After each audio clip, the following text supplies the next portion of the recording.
Magali Pasto, bonjour. Bonjour. Vous êtes responsable pédagogique chez Excosup. C'est une prépa au concours de santé, au concours paramédicaux et sociaux également. On vous invite aujourd'hui pour en savoir un petit peu plus sur l'organisation. Les jeunes qui envisagent de faire une prépa de ce type se posent toujours la question, mais comment ça se passe, combien il y a d'heures de cours, etc. Qu'est-ce que vous pouvez nous dire concernant notamment les concours paramédicaux et sociaux en général ? Alors, de manière générale, on a une prise en charge des étudiants qui commencent au moment des résultats du baccalauréat, donc tout fin juin, début juillet. On organise une première réunion pédagogique avec eux où on leur explique le déroulement de l'année pour que ce soit plus clair pour eux et on leur distribue à ce moment-là des dossiers de travail en fait, qui sont spécifiques des concours qu'ils vont préparer l'année suivante. Donc on a des dossiers de travail en test d'aptitude, en biologie, en physique, ça dépend vraiment des concours. Donc c'est assez complet et ça, oui. C'est quoi? C'est pour qu'ils réalisent un petit peu ce qui les attend Alors généralement c'est des petits livrets de révision sur des choses qu'ils peuvent avoir déjà vu en terminale et les livrets sont, il y a toujours une partie cours, une partie exercice, une partie correction d'exercice et on les laisse partir avec ça pendant les vacances. Et ensuite, selon les prépas, on les retrouve à la rentrée en septembre. On commence le premier jour avec, pareil, une réunion d'accueil pour l'ensemble des étudiants. Donc, concours par concours. Les étudiants ne sont pas mélangés au sein d'amphithéâtre. À chaque fois, on a des classes d'une trentaine d'étudiants pour chaque type de prépa. Et le jour de la rentrée, donc après la réunion d'accueil, ils ont tous un petit concours blanc qui porte sur ces dossiers de travail avec première note, premier classement. Le but est de quoi? De faire des niveaux par classe ou de situer l'élève? Alors ça nous permet de faire plusieurs choses. Ça nous permet d'évaluer effectivement le niveau de la classe, de savoir d'où on part. Ça permet aussi du coup aux enseignants des fois de refaire, même si le rôle d'une prépa c'est pas du tout une remise à niveau, c'est vraiment de les préparer à un concours, mais ça nous permet de ne pas partir de là si le niveau de la classe est un peu en dessous, et l'inverse c'est vrai aussi. Et ça nous permet de les mettre dans les conditions d'un concours, parce qu'ils arrivent, ils ont un premier, ils sont confrontés à un premier classement, ce qu'on ne fait pas forcément quand on sort de terminale. Et ça nous permet aussi, pour certaines sections, de faire des groupes de niveau. Du coup, pour les concours paramédicaux, les prépas de concours paramédicaux et sociaux, ce sont des choses qui ne se font pas en parallèle de la formation. C'est quelque chose qui se fait avant de passer les fameux concours. Alors, je vais essayer de généraliser, mais c'est un petit peu compliqué parce qu'il y a beaucoup de concours différents. Mais généralement, les concours, il n'y a que des écrits, c'est aux alentours de février, mars, avril, mai, selon les concours.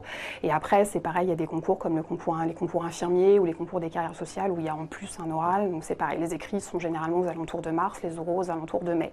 Donc voilà. C'est intensif, comment ça se passe? Il y a plusieurs formules selon le niveau de l'étudiant, comment ça se passe? Je veux dire, il a 35 heures de cours par semaine. Alors là aussi, ça va dépendre des prépas, mais globalement, l'organisation, chaque semaine de cours est à peu près la même pour toutes les prépas, c'est-à-dire qu'on fait les cours sont organisés du lundi au vendredi. On ne fait jamais de cours de samedi ou ce qu'on appelle encore au lycée les devoirs sur table, que nous on appelle concours blanc ensuite, ne sont jamais organisés le samedi matin. Ensuite, du lundi au vendredi, les créneaux horaires, c'est 8h30 le matin, 17h45 le soir. Chaque classe prépa a un planning bien spécifique, c'est-à-dire qu'ils font les matières qu'ils auront au concours, on leur enseigne les matières qu'ils auront au concours. Et voilà, et pour chaque type de prépa, chaque semaine, ils ont un concours blanc type concours notés, classés chaque semaine.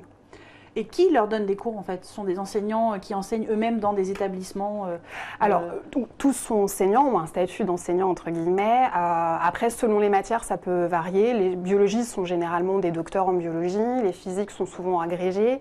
Après, pour tout ce qui est préparation aux oraux, pour les infirmiers, pour les carrières sociales, pour les orthoptistes, pour les audioprothésistes, généralement l'intervenant qui les prépare aux oraux sont des personnes de la profession, donc des infirmiers, des orthoptistes, etc. Parce que c'est ce qui fonctionne le mieux pour préparer un oral sur les motivations d'un métier. Le mieux, c'est de connaître le métier. Évidemment, voilà. Donc c'est vraiment, les enseignants sont tous enseignants, transmettent tous leur savoir.